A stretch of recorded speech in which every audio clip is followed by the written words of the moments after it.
yin haka ne kadai zai sa musulmi su tabbata kamar yadda Qur'ani ya siffanta su, a inda Allah maɗaukakin sarki ya tsame musulmi daga cikin waɗanda suka yi asara da ya ce wal asri innal insana lafi khusrin.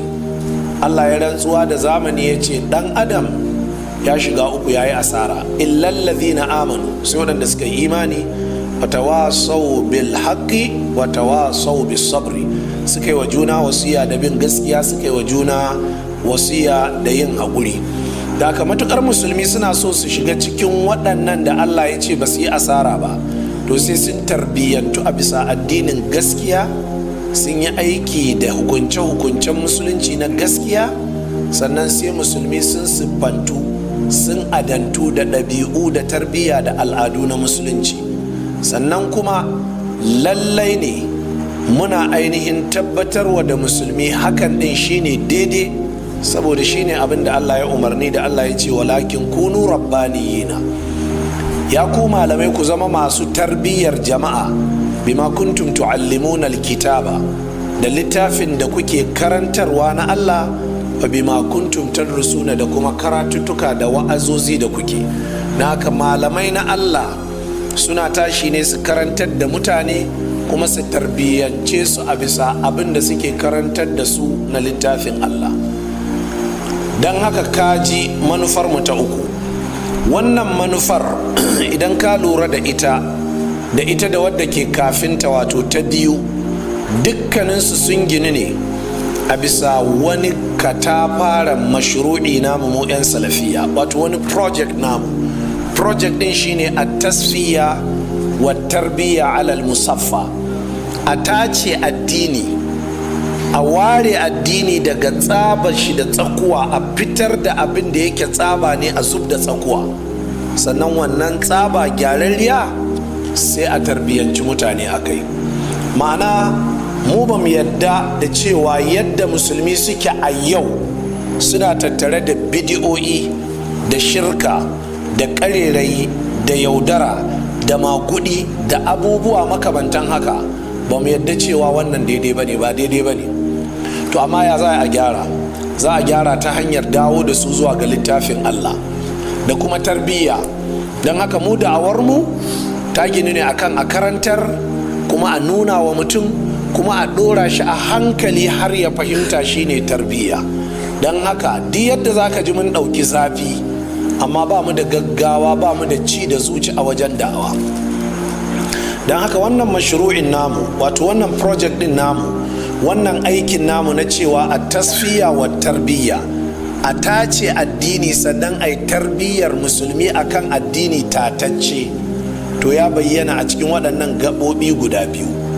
Gaba ta uku wadda ita ma tana da alaƙa da wannan ita ce ihya'ul fikar al-islami sahih fi dhaw'il kitabi was sunna wa ala nahaji salafil umma. Sannan kuma raya tunani irin na musulunci ingantacce, wato muna kokarin ne a dawo da musulmi su koma kan tunani irin tunanin musulmi na farko zamanin annabi sallallahu alaihi wa sallama da sahabbai, a bisa hasken Al-Qur'ani da sunna. Wato hatta wannan kokarin da muke na a dawo da musulmi tunanin su ya zama irin tunanin musulmin farko, ba za mu yi ne ta hanyar philosophy ba za mu ɗauko wasu logics ba ne, a'a, Qur'ani da sunna za mu karantar da musulmi har musulmi su gamsu, su dawo kan tarbiyya da tunani irin na musulmin farko. Wa izalatil jumud al-mazhabi, sannan yana daga cikin manufar da'awanmu shine irin daskarewa da ake a riƙe mazhaba, ka ce kai ɗan malikiya ne mutu ka raba. To mu 'yan salafiya muna faɗa da wannan muguwar aƙidar da wannan mugun tunanin da aka ɗora ka akai. والتعصب المذهبي da kuma والتعصب الحزبي da kuma goyon bayan kungiya kaza, ka ce kai in ba kungiya kaza ba to duk wanda baya cikin kungiya batacce ne. To muna fada da wannan tunanin, allazi saytara ala uquli kathirin min almuslimina, wanda ya mamaye tunanin da yawa daga cikin musulmi, wa ab'adahum an safa'il ukhuwa al-islamiyya an-naqiyya, wanda yin haka ya nesanta musulmi daga tataccen yan uwantaka na musulunci. Kana ji kana gani musulmi kaza ba za ka bi shi sallah ba, me yasa? Saboda yana yin kaza a cikin sallah, kai kuma kazan ya saba mazhabarka.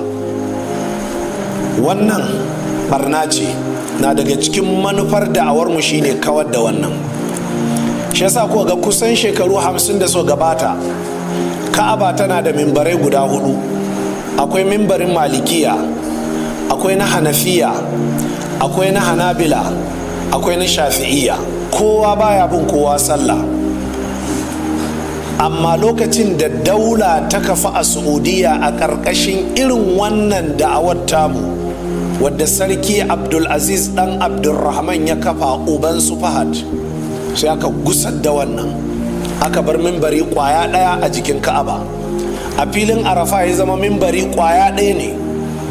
Kenan an dawo wa da musulmi tunaninsu irin yadda yake a zamanin annabi. Domin a zamanin annabi sallallahu alaihi wa sallama, mimbari ɗaya ne a gaban Ka'aba. Duk musulmi in ya zo zai bi sallah. A filin Arafa mimbari ɗaya ne rak na ainihin Arafa. Haka duk inda aka je mimbari kwaya ɗaya ne. Amma kaga 'yan bid'a daga cikin waɗanda suke riko da mazhabanci, ba malike bai yadda bi ba shafi'i ba, ba hanafi bai yadda bi ba hambali ba. Wannan bid'a ce. Sarki Abdulaziz ya tarwatsa waɗannan mimbarai, aka kafa mimbarin musulunci kwaya ɗaya. Don haka mu 'yan salafiya, mu wahabiyawa, ko ba mu wa duniyar musulunci komai ba a wannan zamanin, sai haɗa kan musulmi da muka yi a wurin aikin hajji da umara, wallahi da'awar mu ta ci riba. Kuma walillahi darruna wa alallahi shukuruna. Alherin Allah ya tabbata gare mu, alherin Allah ya kawo mana duk inda muke. Lallai wannan ya nuna da'awa ta salafiya manufarta ita ce a haɗa kai amma a bisa gaskiya, ba a haɗa kai a bisa ƙarya ba, ba a yi burin kanka da borin yaudara ba. A zo a ce an haɗa kai amma ba a yi addressing menene ya raba ku ba, a tattauna me ya raba ku, me yasa kuka yi faɗa.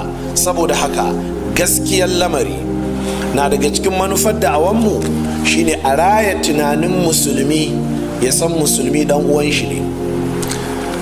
Amfani da mazhaba ta zama dalilin raba kai ba mu yadda ba.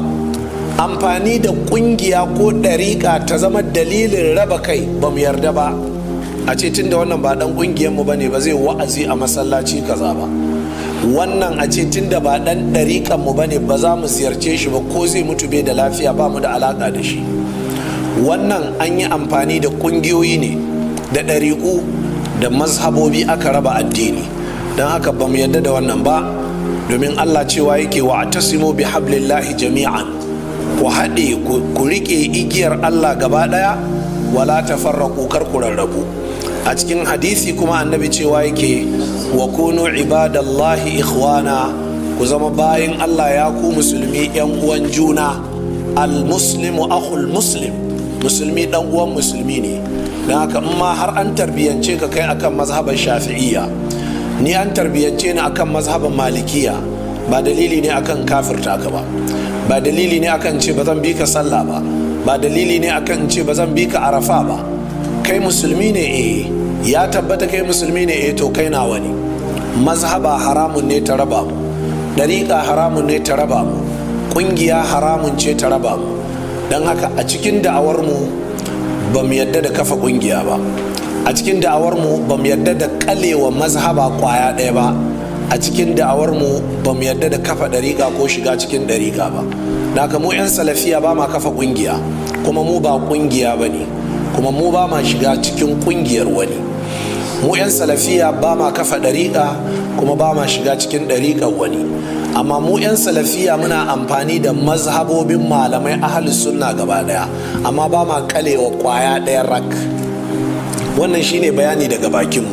Don haka daga cikin manufofinmu shine samarwa da musulmi haɗin kai a bisa gaskiya, da kuma cewa dukkan mazhabanci da ɗariƙanci da ƙungiyanci da ke raba kan musulmi, to muna faɗakar da musulmi akan ayi watsi da shi. Sannan taqdimu hululin islamiyya waqi'iyya lil mushkilat al asriyyah rahina. Halin da musulmi suka samu kansu game da siyasa, game da tattali, game da rayuwa, game da matsalolin addini. Mu 'yan salafiya muna gabatar da wa'azozi da laccoci da faɗakarwa da rubuce-rubuce ba don komai ba domin mu wayar mu da musulmi kai game da matsalolin da suka samu kansu na zamani.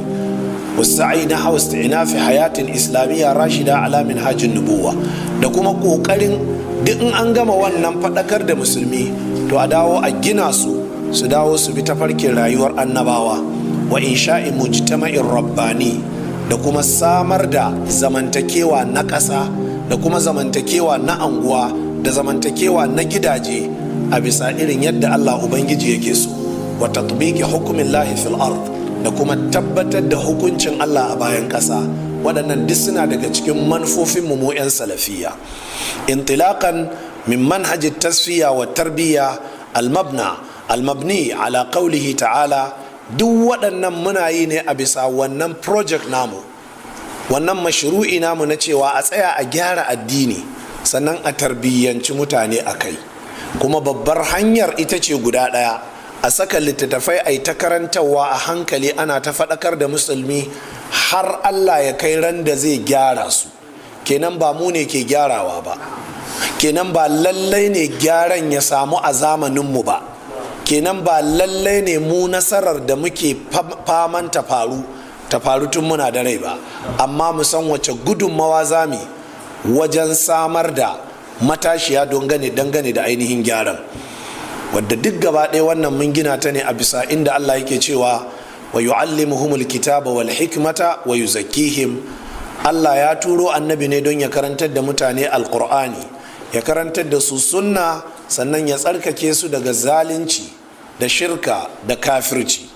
Wannan manufar ba za ta yiwu ba jama'a sai an karantar da littafin Allah, sai an karantar da sunnan manzon Allah, sai an yi wa'azi a bar zalunci, a bar bid'a, a bar fasikanci, a bar shirka, a bar kafirci, a bar munafinci. Ya zama musulmi dan uwan musulmi ne.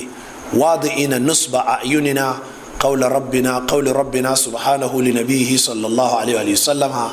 Duk waɗannan maganganun da muke faɗi ko, amma mu ne masu lura da magana Allah da yake cewa fa imma nuriyannaka ba'd alladhi na'iduhum aw natawaffayannaka fa ilaina yurja'un. Allah da kanshi kun ji abin da ya gaya annabi shi, ko dai mu nuna maka wasu daga alƙawuran da muke yi akan makiyanka, akan abubuwan da kake cewa ba kyau, mu kawar da su tun kana da rai, ko kuma mu ainihin ɗauki ranka ba tare da kaga canjin komai daga cikin abin da kake wa'azi ba, makoma duk gare mu take. Me muke nufi da wannan maganar? Ita ce mu 'yan salafiya ba ma bin mutane da ƙarfi da yaji mu ce sai mun tankwara su, mu ce tunda ana barna a wuri kaza bari mu je mu musu duka, bari mu je mu jefa bom a wuri kaza, bari mu je mu harbe su. Wannan duk inda ka ji wani yayi wannan ya ce shi dan salafiya ne, zindiki ne, ƙarya ike. 'Yan salafiya ba da ƙarfin tsiya suke wa'azi ba, muna yin wa'azi ne da Al-Qur'ani da Sunna. Mu dai ba za mu shiru mu ce ba za mu faɗa, za mu bayyana kaza ba daidai ba ne, kaza ba daidai ba ne, kaza ba daidai ba ne, za mu ci gaba da wa'azi, amma mun san cewa shari'a ta Allah ce. Ba za mu ce tunda mun yi wa'azi mutane sun ƙi ji to bari mu ɗauki bindigogi mu harbe su ba. In muka yi haka wannan ya saba ma tafarkin da muke bi, wannan ba tafarkin mu bane, tafarki ne na khawarijawa waɗanda a zamanin nan aka fi sanin su da 'yan boko haram.